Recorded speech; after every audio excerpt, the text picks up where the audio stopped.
audiometer yang beranggotakan saya Eva Sustiawati dengan NIM P24064, saya Felisa Adelia dengan NIM P24065, saya Cinta Kamelia Kasih dengan NIM P24057, saya Sofisa Smita dengan NIM P24087, saya Yanida Sefila Dirajan NIM P24096. Di sini kami ingin menjelaskan apa sih itu audiometer dan berikut adalah penjelasannya.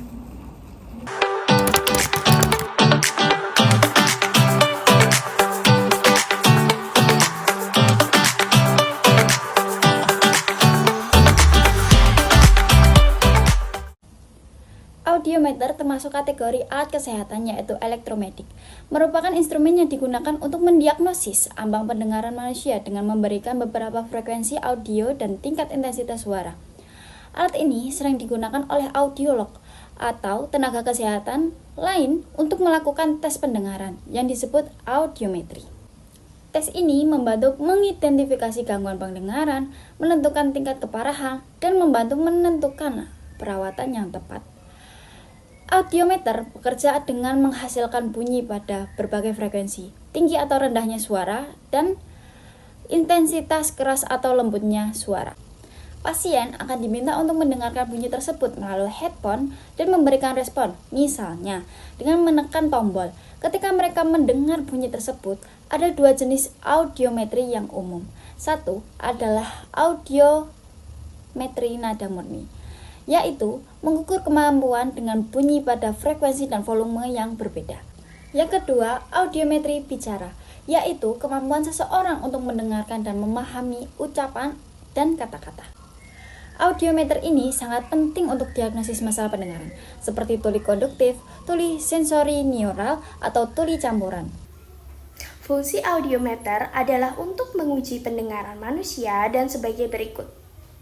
Yang pertama, mengukur ketajaman dan ambang pendengaran. Yang kedua, mengindikasikan kehilangan fungsi pendengaran. Yang ketiga, mencatat kemampuan pendengaran setiap telinga pada frekuensi yang berbeda.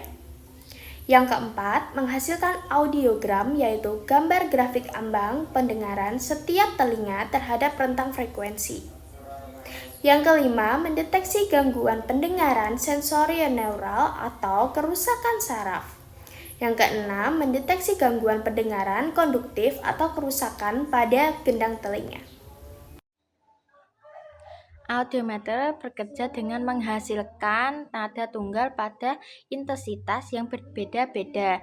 Cara kerja audiometer untuk menguji pendengaran adalah pasien akan dipakaikan earphone untuk mendengar suara yang diarahkan ke salah satu telinga. Audiolog akan memainkan suara pada interval yang berbeda seperti bunyi dan ucapan. Pasien akan menekan tombol ketika mendengar suara sekecil apapun suaranya. Audiolog akan mengurangi volume nada hingga pasien tidak dapat mendengarnya lagi. Pengujian ini akan diulang pada frekuensi tertentu. Untuk setiap telinga, hasil pengujian akan dicetak dalam bentuk audiogram. Di sini saya akan menjelaskan prinsip kerja audiometer. Audiometer bekerja dengan menghasilkan nada tunggal pada intensitas yang berbeda-beda. Intensitas nada yang dapat didengar oleh kebanyakan orang dewasa adalah 0-20 desibel. Berikut adalah kelebihan dan kekurangan penggunaan audiometer. Untuk kelebihannya yaitu yang pertama, lebih akurat, komprehensif, dan terukur daripada penilaian klinis pendengaran. Yang kedua, dapat membantu menentukan terapi yang tepat seperti penggunaan alat bantu dengar atau koreksi bedah. Yang ketiga atau yang terakhir, dapat menguji lokasi lesi melalui pengujian konduksi udara versus tulang serta dengan diskriminasi ucapan. Lalu, untuk kekurangannya yaitu yang pertama, sulit dilakukan pada pasien anak-anak. 2. Tidak menguji sistem sentral, sistem vestibular, atau memberikan informasi diagnostik untuk tinnitus.